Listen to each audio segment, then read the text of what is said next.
Hey, it is your buddy Peace and Harmony with you here today. We're zooming in and focusing in on a really key aspect of gaining perspective, clear perspective, right and healing perspective when it comes to really working through understanding a difficult, trying, and exasperating relationship such as we see with psychopathic or malignant narcissist individuals. Those individuals who present with an insatiable need to control and overpower others. They need it like air. They need it like water. They need it like sunshine. They need it like their own heart beating. And it, with this coupled with a lack of empathy, they will have a very toxic, oftentimes detrimental effect on others, so profound that it would make other people, their jaws drop. It would make them want to lose their cool, lose their temper, and snap, go off the deep end. The deep end in terms of being paralyzed, being unhappy, being stuck, being depressed, being anxious, being suicidal, creating some grave mistakes. And I want to really get into this and some examples, and furthermore, how to really get back a stronghold, how to declare your boundaries, how to move forward productively, successfully, and really regain your proper perspective. And before we get in, I want to give a huge shout out to those of you who have recently made a donation to the channel at Peace and Harmony channel. We have a wonderful viewer who has given a lot of input, examples, and really laid his heart on his sleeve in the Louisiana area, the New Orleans area, in the beautiful southeastern part of the United States by the Gulf Coast. Really wonderful viewer who has made a contribution, as well as we have a very lovely viewer who's made a wonderful donation to the channel in the Great Britain area, the UK.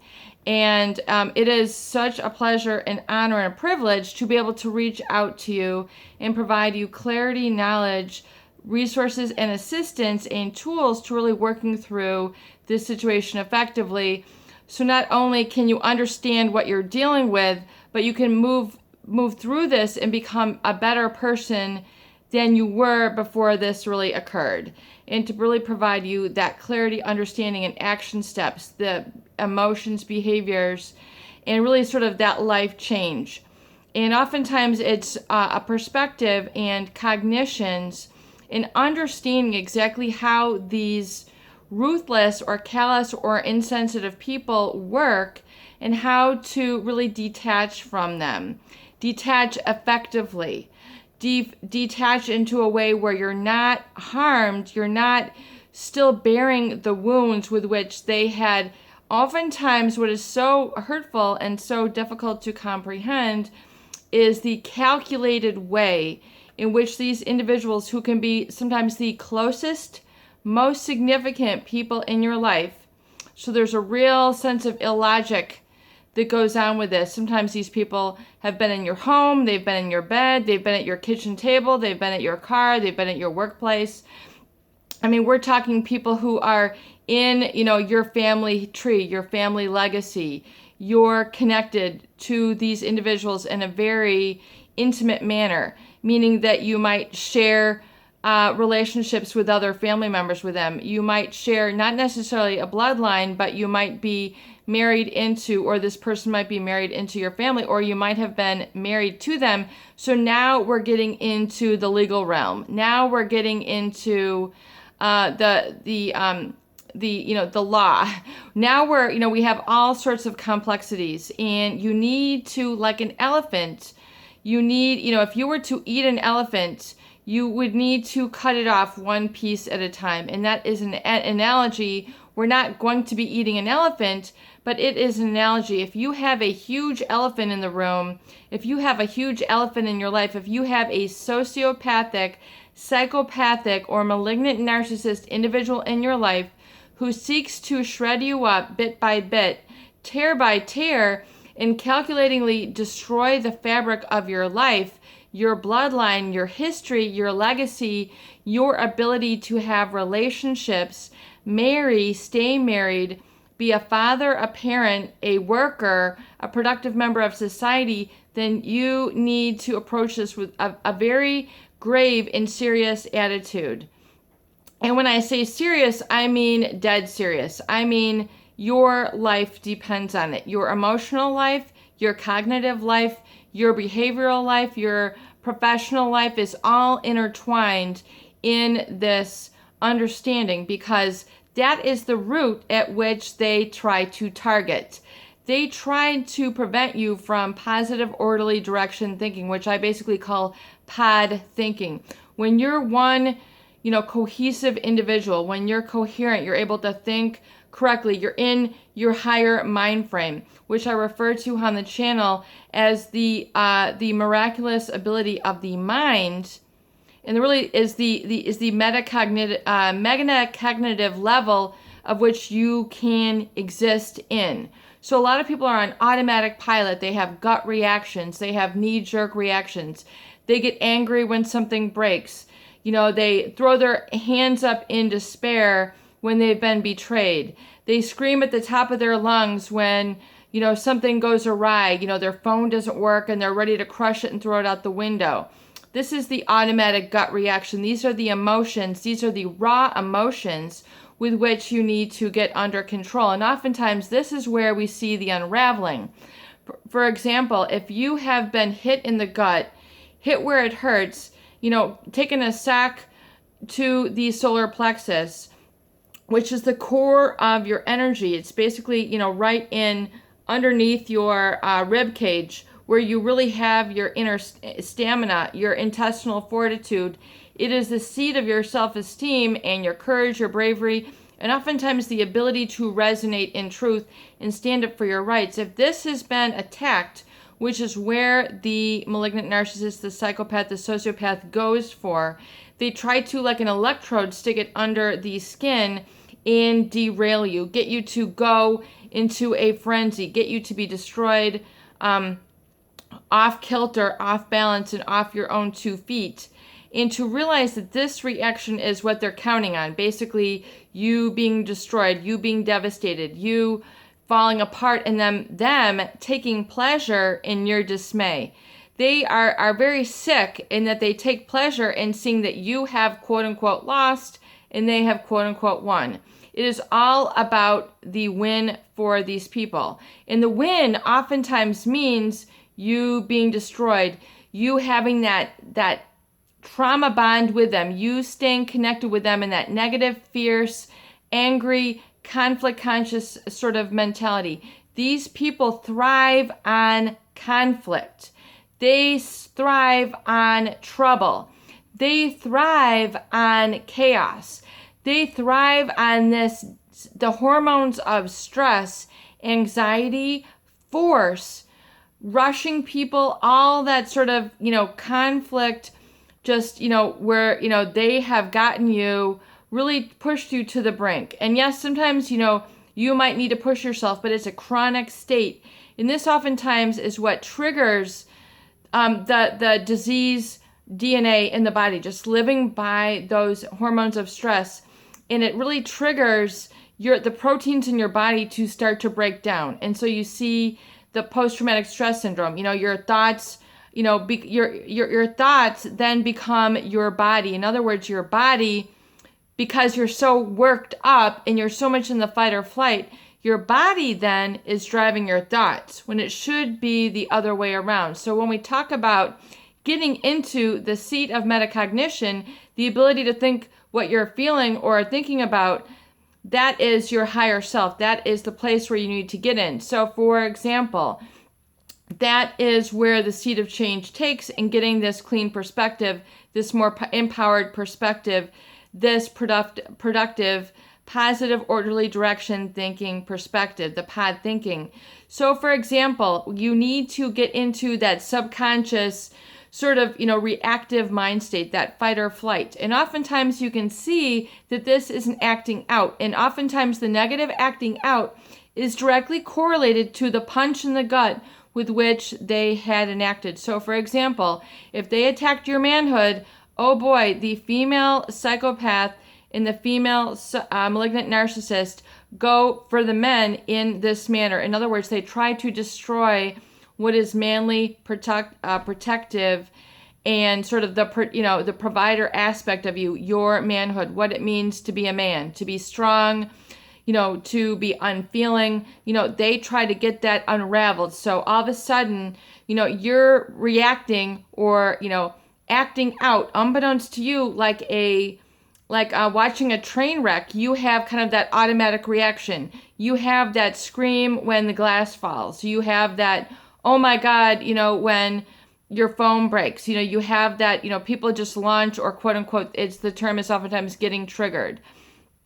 So they will have that reaction, and really oftentimes, so it's in the seat of your manhood or the seat of your womanhood. For example, they might try to destroy your that feeling within you, so then you'll react, trying to prove your manhood, prove this, prove that, prove your womanhood.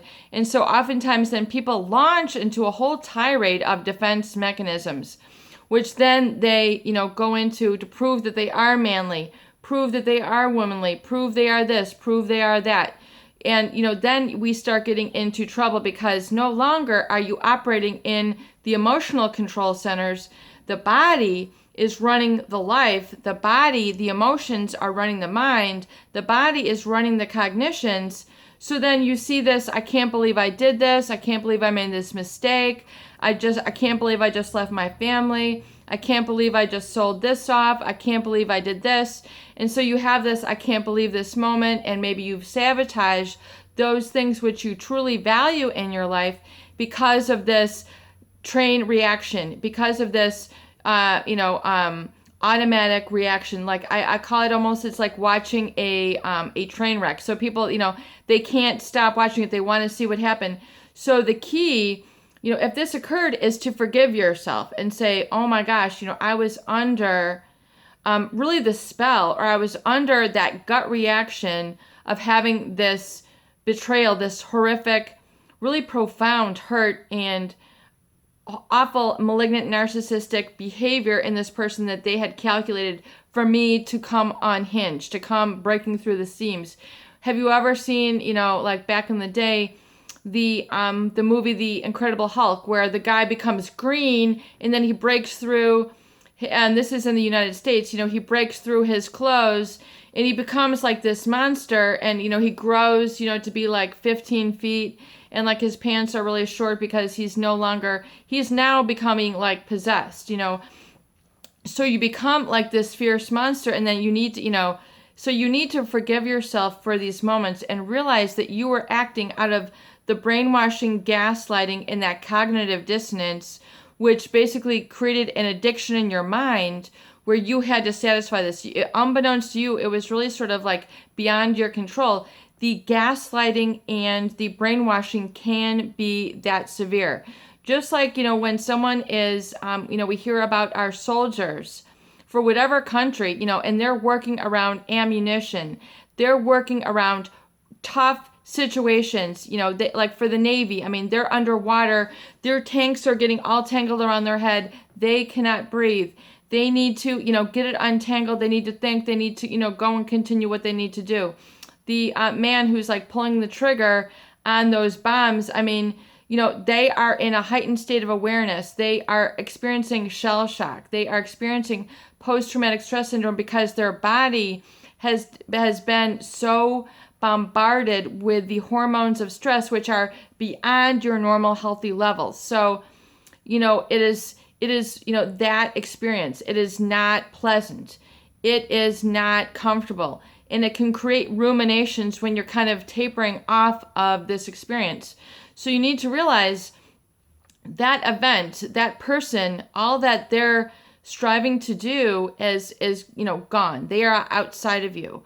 So now realizing that had occurred, you can't flaw yourself for having these events occur, because oftentimes people then internalize that and say, I'm a horrible person, I'm a this, I'm a that, I can't work productively, I can't love effectively, I'm no good in relationships. They have these whole thoughts like, oh my God, like I can't believe I was almost homeless. I didn't work. I was unemployed. I destroyed my marriage. I destroyed my family connections. I destroyed my, my legacy, my bloodline. I mean, people have all these aftershock feelings, and this will get better. This is like, the coming out of the blow. This is like the, oh my God, I need to pull myself together moment. And that's the healing. And that's really when the learning takes place. And furthermore, and I know that this is going on for a long time, but I think we're going to just keep it in one segment. And please do, take a pause or watch this over and over again. And we're going to watch the time here. But realize that, when this occurs, to get perspective is to say, okay, now I am coming into my state of learning. And that's why I discuss why it's so important to have the section in your recovery journal where it's lessons learned. Lessons learned. You are like a schoolboy. You are like a schoolgirl. You need to get a pen. You need to get a pad of paper. You need to have a notebook, a big, thick notebook. And you need, and I do a lot of writing, as you know, for preparation and study. And as we're going on this long, I ask a lot of people ask me, people who are in psychology, how did you learn this? This is through rigorous study. This is through decades of research and experience with this population. And so I want you, and we'll go into that more in depth. And I appreciate it, love it when, I have, masters in, psychology saying, this was not covered in my education. How come I never knew this? And you are healing me at this very moment. I mean, it is because I have researched and studied. And I have extensive experience with this population. So to get the perspective, for one, and I know we're going on long here, bear with me one moment. In your recovery journal, if you've taken a pause, great. And I discuss this in the book that I'm working on. I want you to write down on the top of a page, lessons learned. Can you read that? Lessons learned. Lessons learned. Your number one might be that, that these types of people exist. I have learned that psychopathic individuals exist. So then you need to write down, what did I learn? I learned that psychopathic or malignant narcissist or whatever it is, people exist. The moment you write it out, the moment you get on piece and paper, the moment you get this out, it now becomes objective. It now becomes real. It takes on a change of energy. It takes on a change of perspective. You are able to see it for what it is. You are able to acknowledge it. You are then able to kind of get it outside of yourself. You are able to say, wow, I learned this. I learned this. And I'm getting an A, by the way. I'm getting an A+. I'm getting an A++. I learned this. When you write this out, it becomes solid. It becomes real. It becomes substantial. And it becomes really the next building point, the next building block for your next lesson. What else did you learn? That they calculatedly and deliberately hurt. So then you might need to write that down. I learned that they calculatedly and deliberately hurt people, and I was, unbeknownst to me, a target for this. And then you can go on from there and continue to write out your lessons learned. I made a grave mistake. Put accountability to you, even though you did not know you were under this experience, but you're seeing it now. You are getting perspective. You are now getting perspective, that I made a grave mistake by trusting this individual. I had a momentary lapse of judgment by interacting with this individual. The responsibility needs to come on you. You are all you have. You are what you have, and that is profound. That is a miracle, and that is going to launch you to the next level, because not only that do you have yourself, you have the perspective now to move through it successfully and see things clearly, to be lucid, to be very clear, to be crystal clear, like the most expensive crystal candlesticks that you can ever imagine, lead crystal, rainbow crystal clear of what had occurred. And then you can kind of see how this was an experience like a train wreck. Even though this looked like a person, this was like a runaway train. They look in the human form, but underneath, they are not humane. They do not have a conscience. They do not have empathy. They take pleasure in hurting other people, and you happen to have been there. You happen to have been a bystander. You happen to have been a witness. You happen to have been in the circumference, in the radius, in the proximity of this person. It doesn't mean you need to stay around this individual. In fact, what I propose here before we wrap this up is that if you have been ruminating, if you have been troubled, your perspective has been dulled, tainted, darkened, hurt, destroyed by this individual, and you are going on 1 year, 2 years, 3 years, 5 months, 5 weeks, 5 minutes, isn't that enough? Haven't you given enough of your most precious commodity, which is your time, to the hurt, to this individual?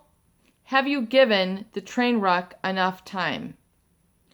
Let's not be the underwater explorer that's like trying to get at, this train wreck, this boat shipwreck, whatever you call it, because if you have given so much unproductive thought, feelings, and emotions to this person, maybe it's time to say, you know what, I'm going to put a bow on it, and I'm going to, just set that aside. I'm not giving this person any more of my hurt. I'm now going to think productively, and I'm going to get into that metacognitive area where then I can think about what I think about, and I'm going to test it out. And for example, instead of having those automatic knee-jerk reactions, yelling, let's just say, for example, you were to cry over spilled milk, or you were to spill a cup of coffee, or the coffee grinds were to fall all over the floor. This is a great example. Before we wrap it up, and we're going on 25 minutes. If you were to take coffee grinds and accidentally spill it all over the floor, or rice, or, something very difficult to clean up, and you were like, oh my God, and you were swearing, cussing, and you just felt like you could never even get the floor clean again. That is the gut reaction. That is the reactive state where I want you to get control out of. So for example, the next time that the coffee grinds spill, the rice spills on the floor, and you go into anxiety, you launch into that addictive state, which you're addicted to because it's been so habituated and reminded in your mind, come to a sort of cool, calm, and collected, indifferent state of being. And just go, okay, the coffee ground spilled, the rice spilled. I am going to clean it up now. And you begin to, in a controlled state of being, where you have in control of yourself as if you were just walking in the park, you're just going to go and you're going to get the sponge and you're going to, step back and say, okay, what do I need now? I need a sponge. I need a moist sponge. Maybe it would be better if I got a larger rag. Maybe I could get a larger towel. No, that towel's too large. I'll get a medium-sized towel. Or I'll get a broom. Or I'll get a dustpan. And then I will vacuum. So I want you to begin to think about your reactions, get a state of control over it, and then learn how to kind of get into that realm. And this is very profound. And this will really, if you can understand this, and then allow this to carry over into the experience, you'll be in a better state of perspective. But furthermore, you'll actually be able to look at the solutions, and you'll allow true and accurate healing solutions to come to you, even if they have hurt you or hit you where it hurts. You'll be able to get into that higher road thinking, and you'll be able to kind of get solutions and see how you can get your footing back so you can be solid and won't be really feeling like you are in a state of harm that you can never recover from. This is something you can recover from. This person has made the choices that they did. That is the state, that is what occurred. The train was on their tracks.